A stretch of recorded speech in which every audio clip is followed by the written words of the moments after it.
Hello everyone, what's going on? This video is going to be mostly about Sweetwater, covering a whole bunch of stuff that I've missed in the last two videos that I've done on that. But first of all, I've got a couple minor things that I want to show on Desperados. So first of all, you can get onto the trim of the store frame either by walking off the stairs or by jumping off of them, depending on how far up you are. For jumping, you come from about here. The mistake I made just then was that I jumped like into the next stair rather than out from it. So do come out like this and then try to airstrike over to it. I can't remember exactly where you can jump from, but it can be done. It's not too difficult. So around here there is a belt jump route that you can use to get up that way. And first of all, it starts from this bit of cliff. I'm not sure if I showed that you can get onto this bit of cliff before, but you can. And unfortunately, there's a cliff brush right here. That means you can only go on a little bit of it. So if you start walking that way, you get pushed off it. But you can do some belt jumps up this way, and I have some older footage of it. I'm not sure if it's in the right resolution or not, but in any case, I'll just play you the footage of me getting up there so that I don't have to, go through the hassle of doing it now. But basically, you go from there to there, and then you go from there to there, and then you go from there to the top of this brush because it's not tall enough to actually go the whole way across.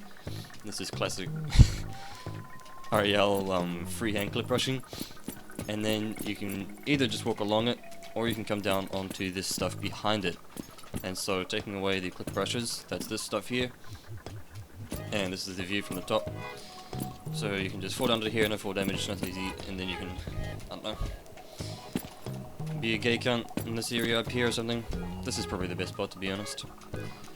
And then, well, you can just make your way down slowly by surfing on the side of it.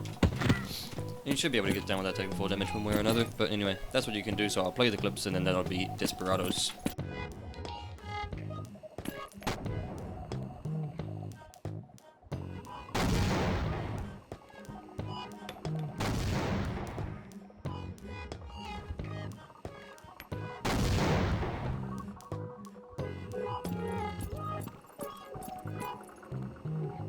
Okay, back on the Sweetwater. So first of all, you can get onto the train carriages from this side by running from this little plank that's on the side of the box with the piano. You should be able to go from there as well, but it will be more difficult. Had a couple tries and it looks possible, but not easy. Anyway, that's the easier way to get up from that side, so you can get on top of here. In the caves area, I found out a whole bunch of new stuff. There's two ways to get up onto the bridge from this side. Down here. So first of all, you can just do a crouch jump directly up, and if I actually do a good one, you'll be able to see it. There you go. So you need to do a good crouch. It doesn't have to be perfect, but it does have to be good. And then the other way you can do it is you can bunny hop. Whoops. Jumps are not good today, sorry. Off of this torch here.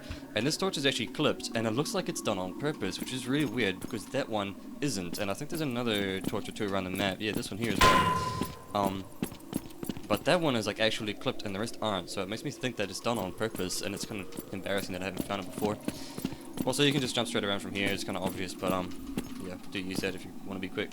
Over here on the red chest platform, there's a jump that'll let you get up onto the awning, and it's really kind of weird, and I haven't managed to make it consistent yet. Basically because you're jumping onto an invisible ledge.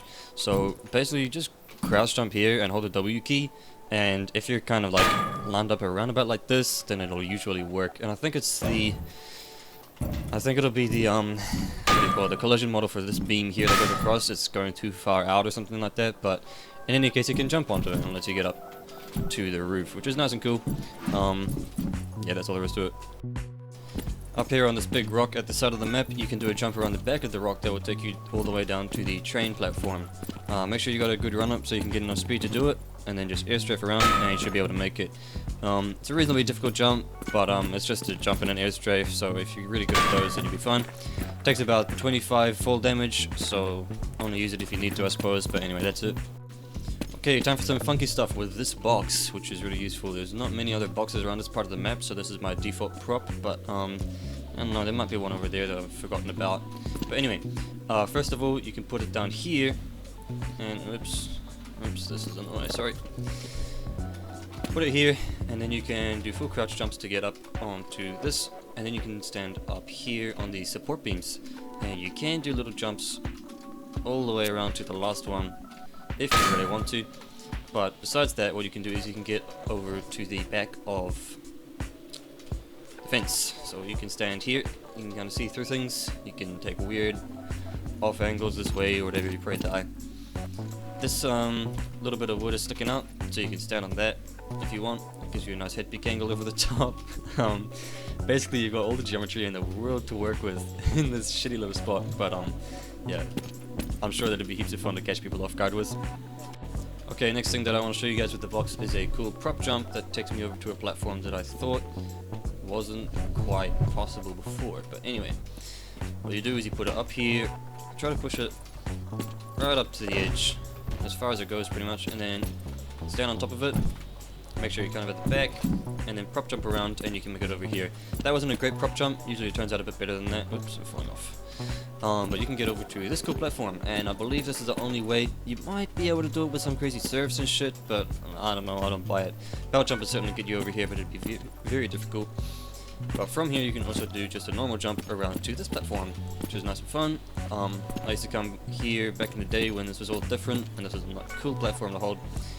Then you can jump up to this, kind of worse, and unfortunately you can't go up that way anymore because there's a big fat clip rush in the way.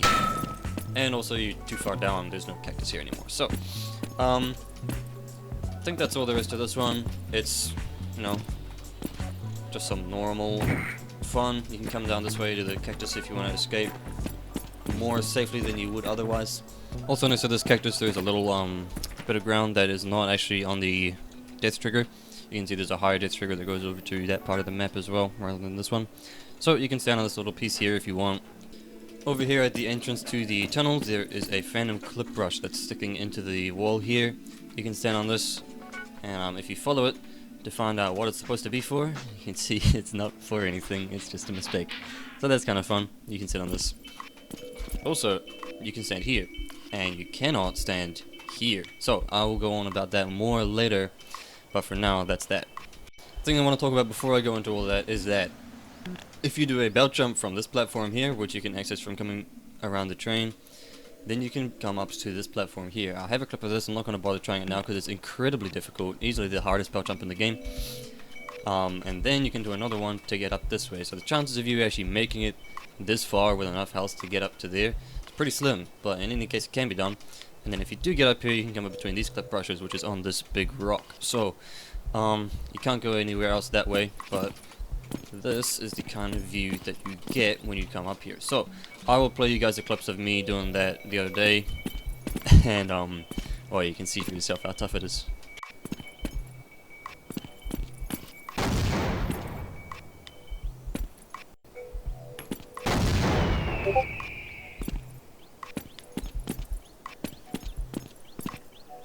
Couple more jumps from the ridges to the side. These breakable fences up on top. You can jump from this one up to this door trim, and I haven't been able to get this one consistent for some reason. It looks really easy, but it's kind of not.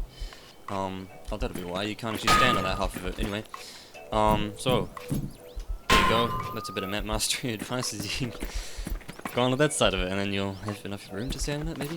And you can do an airstrip around that little piece here, but unfortunately the ceiling is kind of sticking out here.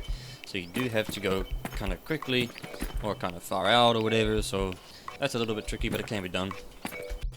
Also on this side, same deal. You can just jump up onto this and come through. And also you can use these same fences to get up onto this part here, if you really want to. Alright, now let's talk about getting around. Oh my god. Okay, so let's talk about getting across the train tracks. I mentioned before that you can stand on these beams that come across like this. And the slopey part is intangible as well. It's tangible, sorry. But these parts are not. These beams that go between them, which means that you have to jump from one to the next. And obviously you can do it with a belt jump. But I found another interesting technique that's kind of useful and kind of not. Basically, you know how the wind pushes you out that way? It just resets all your momentum. You can't move in any direction except for the way the wind pushes you. But it only pushes you out so far because it's a block, right? So if I come up to the top of the block and I just hold the D key, you can see that I can like bounce down it like this and keep breaking my fall. And so what I think this is useful for is I reckon that I could use this to, for instance, do a belt jump, and it's not perfect, so I can use the windfall break to you know, bounce myself over to the next beam, right? If it doesn't take me far enough. So I don't have to get perfect belt jumps to make it all the way across, and also I can use it to easily make it to the first set past where the block starts from. So you go through there, you go past 3, and then you jump across, land on this, bow jump to the next one, bow jump to the next one, use the wind if you need to, bow jump up, and then voila, you're past the wind. So, then you can come this way, and once you get to this point, then the train tracks actually run out. It doesn't look like they do, but they do. So this is as far as you can come with this. Suppose you can go right down to the bottom one and have some fun from down there, but yeah, you get a view of the whole map from over here. And theoretically you can do it on the other one as well, but the tricky thing about it, this one also pushes you in the same direction. You can see that it overlaps the second lot of beams, so you have to go on this set only, and the wind block is very close to them. So jump down, sorry, you go past 2, jump down, 1, 2, 3 belt jumps, and up you go. And then from here you can come this way, and this again is fake ground, unfortunately. And then from here on is fake train tracks as well. So you can come this far, and you can kind of hang out right here, look at the map, and oh, I thought it was fake train tracks, but it's not. This one is. Okay, there you go. Well, that's how you get around it. Well, that's pretty much it. Actually, that's how you break Sweetwater. You can't do much with it, unfortunately, but it's kind of novel that you can get here in the first place. So, if you do manage to make that, then send me a clip because that'll be nice and funny. As always, don't tell Rebel because he'll just fix it and that'll be lame.